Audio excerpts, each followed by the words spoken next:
So I basically मतलब would like to do something, अब sorry to use the word, लेकिन different. मेरा मतलब जो अब आज तक ऐसा काम मैंने नहीं किया है, वैसा मैं काम डेफिनेटली करना चाहूंगी। तो जो अगली फिल्म मैं कर रही हूँ वो एक पीरियड ड्रामा है। एक रियल स्टोरी है, सेट इन 1920s। तो बहुत अलग है। मैंने ऐसा भी पार्ट अभी तक प्ले नहीं किया है। मैंने रोमांटिक कॉमेडी नहीं करी है। सो डिफरेंट जॉनर्स जो मैंने शायद अभी तक अटेम्प्ट नहीं किए हैं। Yeah. अगर आप आपकी लाइफ पर एक किताब लिखी जाए तो उसका क्या नाम होना चाहिए, क्या टाइटल होना चाहिए? हजारों ख्वाहिशें ऐसी। बट जबकि कि यहाँ पे जो राइटिंग है बहुत ही रिस्ट्रेन्ड है। जो कैरेक्टर्स हैं वो बहुत सटल हैं। जो पेस ऑफ द फिल्म है बहुत डिफरेंट है, बहुत स्लोली, एक कांस्टेंट टेंशन है। ऐसा नहीं है कि एकदम से टेंशन क्रिएट होती है। And that constant slowly slowly that tension keeps building towards the end. तो मुझे वो स्क्रिप्ट राइटिंग बहुत पसंद आई।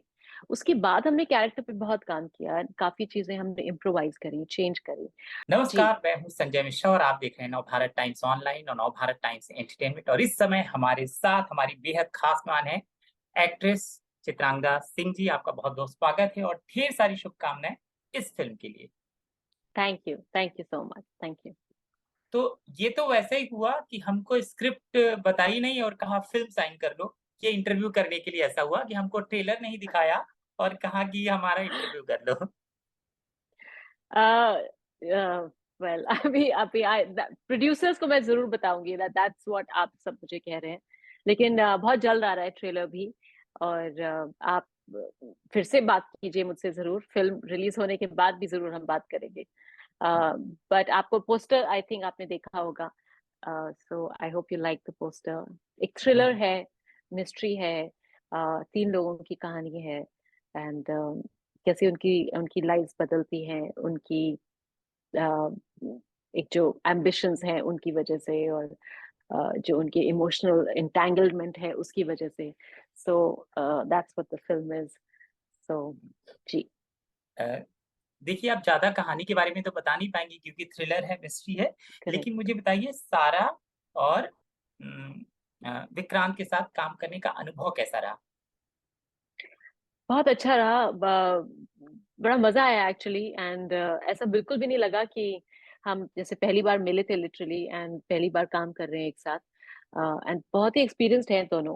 विक्रांत ने तो खैर टेलीविजन में भी काम किया है, बहुत ज्यादा, बहुत सालों से काम किया है। और मुझसे तो डेफिनेटली ज्यादा काम किया है। सो बहुत एक्सपीरियंस थे। इवन सारा done a lot of work. तो ऐसा कुछ नहीं था।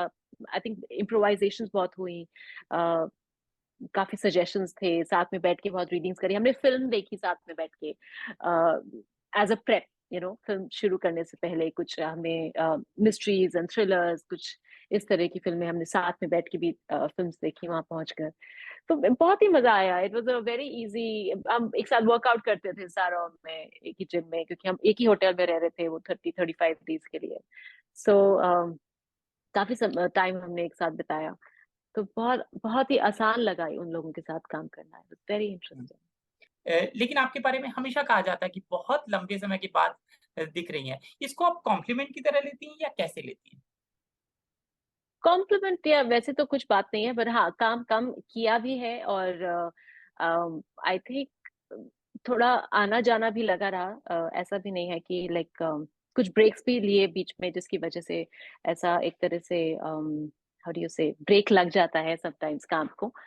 सो I know, I mean not at all. I think ज्यादा काम करना चाहिए। ऐसी कोई बात नहीं है कि आपको कम काम करना है, मतलब ऐसी कोई दिमाग में ऐसी कोई सोच नहीं है कि मुझे कम काम करना है या बहुत कम ही रोल मुझे पसंद आते हैं। आई थिंक कहीं ना कहीं कुछ ऐसा भी होता है कि आपको जो ऑफर किया जा रहा है या तो वो आप पहले कर चुके हैं, या बहुत ही टाइप कास्टेड से रोल्स आपको ऑफर होते हैं।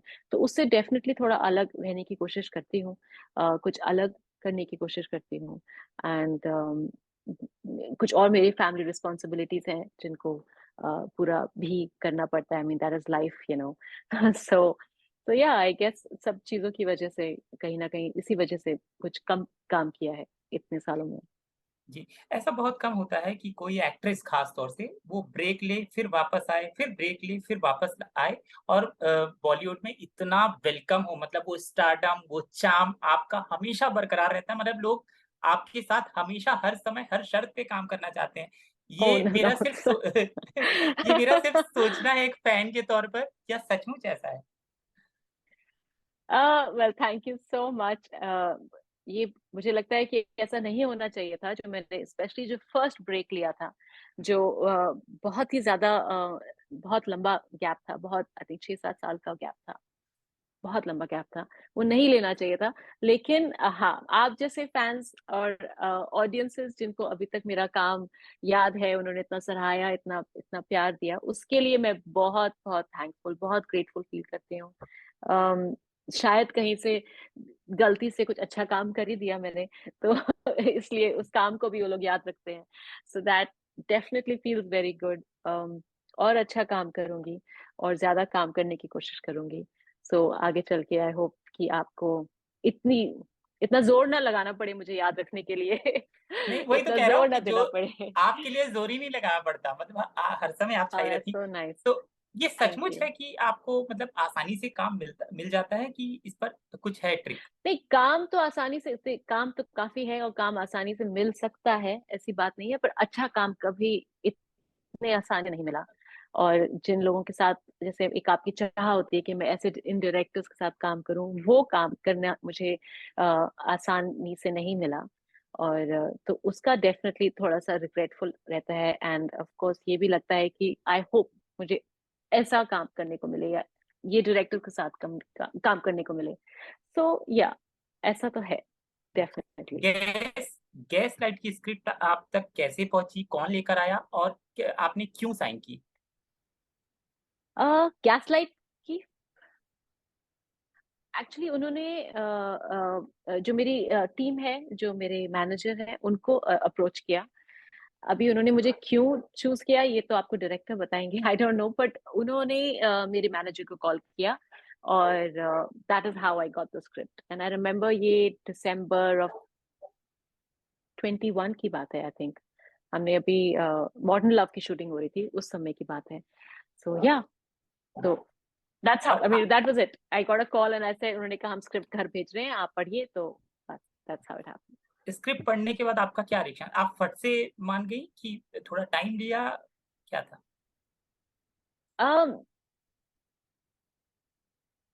सो स्क्रिप्ट मुझे बहुत अच्छी लगी, एक्चुअली में बहुत ही अच्छी लगी, क्योंकि जिस तरह से यूजुअली मिस्ट्रीज लिखी जाती हैं, मर्डर मिस्ट्रीज लिखी जाती हैं, वो बहुत ही एक एक बड़ा कॉर्नी सा, एक बड़ा प्रिडिक्टेबल सा समटाइम्स वो होता है, जहाँ पे where you are trying very hard कि टिटलेट करो ऑडियंसेस को।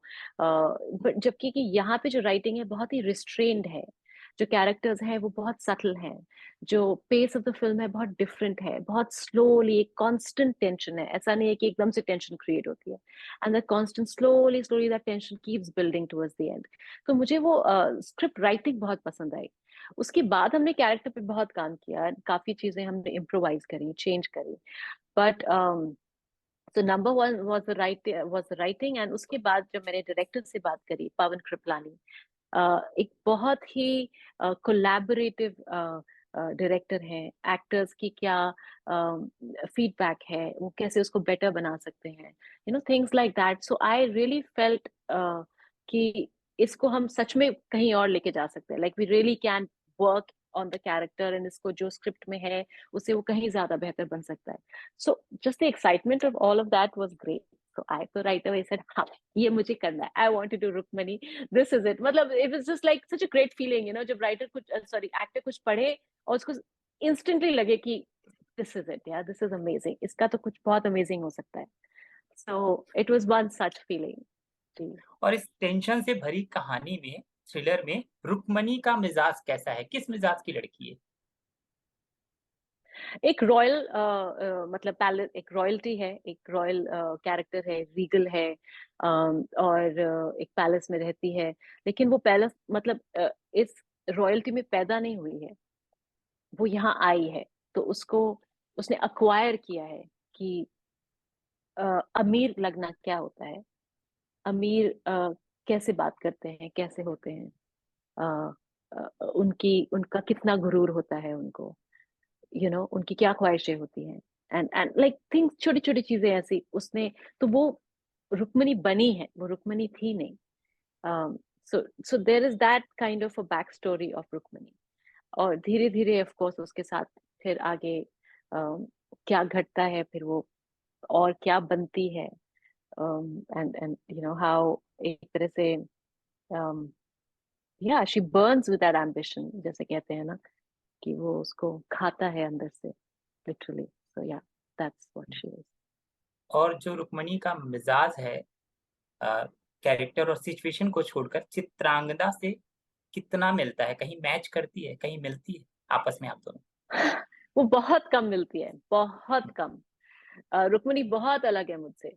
और ये भी मुझे बात एक्चुअली बहुत एक्साइटिंग लगी, क्योंकि ज्यादातर चाहे वो गीता राव हो, मेरा फर्स्ट कैरेक्टर, इवन इनकार में जैसे आपने मेंशन किया, काफी हद तक मैं हूँ. मतलब आई वुड से बहुत हद तक. But Rukmini I think it's just like 5% of me. 95% वो कुछ और ही है. वो जो वो सोचती है, जैसे वो सोचती है, कितना बड़ा सैक्रिफाइस वो कर सकती है किस चीज के लिए. सो वो बहुत डिफरेंट है एंड बहुत इंटरेस्टिंग कॉम्प्लेक्स कैरेक्टर है. जब ओटीटी आया तो हम लोग सब मौजूद थे, सब दोनों एंजॉय भी कर रहे थे और दोनों जगह हम काम भी कर रहे थे. इस बदलाव को आप देखती कैसे हैं और किस तरीके से आप जुड़ रही हैं ओटीटी से? बदलाव एक्चुअली पहले तो सब लोग थोड़ा डर रहे थे कि you know like what's going to happen to cinema, क्या होगा theatres and you know all of that.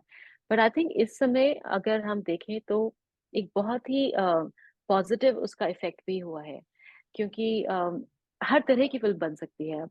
You know ऐसा नहीं है कि आपको सिर्फ मासेस को एंटरटेन करना है या उनको केटर करना है. तो काफी सेंसिबिलिटीज, काफी आपकी जो क्रिएटिव, जैसे आपने कहा कि आप चांसेस ले सकते हैं, रिस्क ले सकते हैं, वो अब आप ले सकते हैं. वैसी कहानियां आप कह सकते हैं जो आप लिमिटेड ऑडियंसेस को ही केटर करना चाहते हैं. सो आई थिंक एक बहुत ही एक इट्स अ बिग चेंज, एक बहुत बड़ा बदलाव आया है across the world in story telling and entertainment. तो इंडस्ट्री के लिए भी एक चैलेंज तो डेफिनेटली है, क्योंकि चेंज है. But it's a good change and it will definitely work out to be good, क्योंकि इतने नए एक्टर्स, इतनी नई शक्लें, इतने इंटरेस्टिंग फेसेस, इतनी interesting writing, directors, DOPs, you know technicians हमको मिले हैं बिकॉज ऑफ ओटीटी. क्योंकि पहले बहुत ही safe, you have to be safe, क्योंकि बिजनेस बहुत अलग है, मनी एट स्टेक बहुत अलग है जब आप यू नो थिएटर्स के लिए बनाते हैं. So that way I feel it's a very good change. तो बहुत अच्छा और है. एंड या we are on OTT. So yes, तो मैं ये भी जानना चाह रहा था आपसे कि जब वो कुंडी ना खड़काओ राजा आया होगा तो उसके पास तो भरमार लग गई होगी लोगों की कि मेरे पास भी एक ऐसा गाना हमारे लिए कर लो. आपने कितने गानों को इनकार किया और अब क्या सोचा? क्योंकि वो ऐसा सिजलिंग सॉन्ग था जो मतलब आपके करियर में एकदम सोने पर सुहागा लगाता है. कितने लोगों को मना जी, किया कि मैं नहीं करूंगी अब ऐसा गाना, और अब क्या मनोस्थिति आप करेंगी? एक्चुअली आप सही बोल रहे हैं. बहुत उसमें एक्चुअली काफी ट्रेंड भी था. हम्म, काफी लोग कर रहे थे. तो या नहीं, आए थे मेरे पास आई थिंक 4-5 तो डेफिनेटली आए थे. इफ मतलब बाकी सबको काउंट ना करो, म्यूजिक वीडियोस काउंट नहीं करो तो डेफिनेटली. बट अगेन टाइपकास्ट हो जाते हैं आप, यू नो एक आप, I am not saying there is anything wrong with doing an item song, but एक आपके ऊपर एक वो स्टैंप लग जाता है, यू नो समहाउ. तो इट्स इम्पोर्टेंट कि आप एज एन एक्टर अपने आप को उस तरह से थोड़ा सा सेफ रखें. तो यस, कुछ तो मैंने किए थे, बट 4-5 तो डेफिनेटली किए थे रिफ्यूज. इस समय व्हाई नॉट, आई मीन देखते हैं, let's see. It's been a while, काफी समय हो गया, सो वी विल सी. अगर कुछ अच्छा अच्छा हुआ तो उस समय ऑनेस्टली मैंने इसलिए किया था to break that whole idea of what I can do, what I can't do. You know उस समय डेफिनेटली इस वजह से किया था. And I remember very clearly जब मुझसे फारा मिली थी, Farah Khan, and she told me कि ये ऐसे ऐसे है. I instantly said yes, instantly. क्योंकि ऐसे कुछ कॉन्वर्सेशंस कुछ टाइम से हो रहे थे जब उन्होंने मुझे कहा कि नहीं नहीं, सिर्फ इस तरह की कुछ स्क्रिप्ट ऐसी आ रही थी जो सिर्फ इस तरह की थी, या इस मोल्ड में आपको देखना चाहती हैं, या इन कपड़ों में देखना चाहती हैं. So for me that was a big chance to you know कि मतलब at the end of the day you are an actor. तो अगर आपको एक आइटम गर्ल प्ले करना है जहाँ पे आप अपनी सेक्सुअलिटी से बहुत कंफर्टेबल हैं, वो इनहिबिशन नहीं है, सो that's a part for me. एक तरह का किरदार है जो मैं प्ले कर रही हूँ, you know. It is not easy. It is not easy जो हेलन जी करती थी, यू नो, जो उन्होंने किया. It is not easy to make it look good like that and be so comfortable with yourself.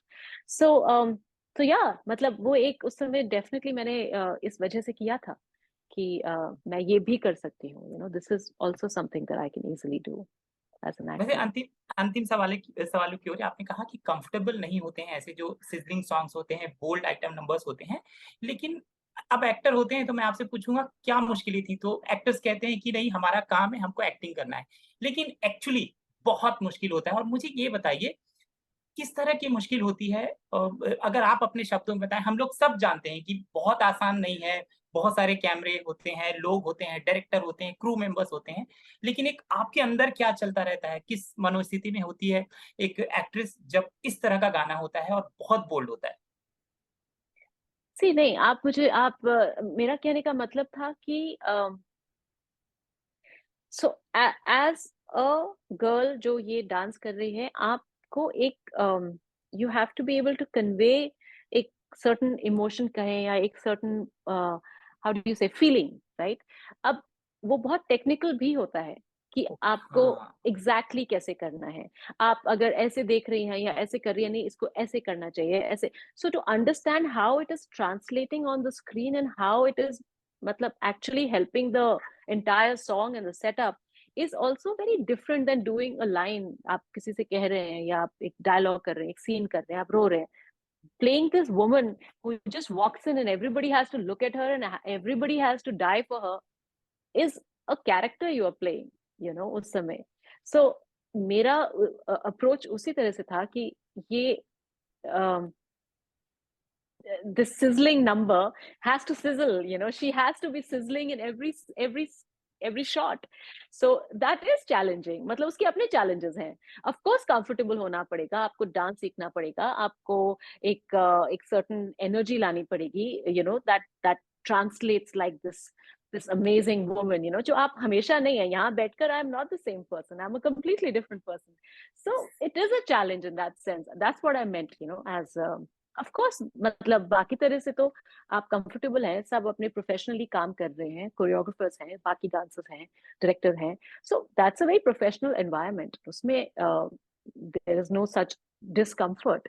But मैं सिर्फ as a किरदार में समझा रही थी कि मुझे वो भी एक हाँ, तरह से, you know, it's a performance that you are I doing, got it. या इट्स अ परफॉर्मेंस, या दैट्स व्हाट आई मेंट। अंतिम सवाल, एकदम एकदम अंतिम सवाल। अब इस समय जिस तरह का स्पेस आपको मिल रहा है बॉलीवुड में, आपकी अपनी योजनाएं होंगी कि यार मैं इस तरह का काम करना चाहती हूँ, बहुत चुन के मैं काम करती हूँ। तो किस तरह का काम आप तलाश कर रही है कि मतलब कैसा, कुछ थोड़ी आपकी योजनाओं के बारे में जानना चाहता हूँ। कोई बायोपिक, कैसी कहानियां, कैसी महिला को आप पर्दे पर दिखाना चाहती हैं?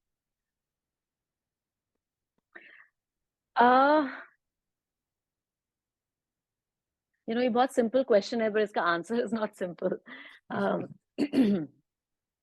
So I basically मतलब would like to do something, अब sorry to use the word, लेकिन different। मेरा मतलब जो अब आज तक ऐसा काम मैंने नहीं किया है, वैसा मैं काम डेफिनेटली करना चाहूंगी। तो जो अगली फिल्म मैं कर रही हूँ वो एक पीरियड ड्रामा है, एक रियल स्टोरी है, सेट इन 1920s।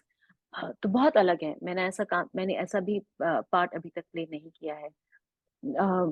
मैंने रोमांटिक कॉमेडी नहीं करी है। सो डिफरेंट जॉनर्स जो मैंने शायद अभी तक अटेम्प्ट नहीं किए हैं।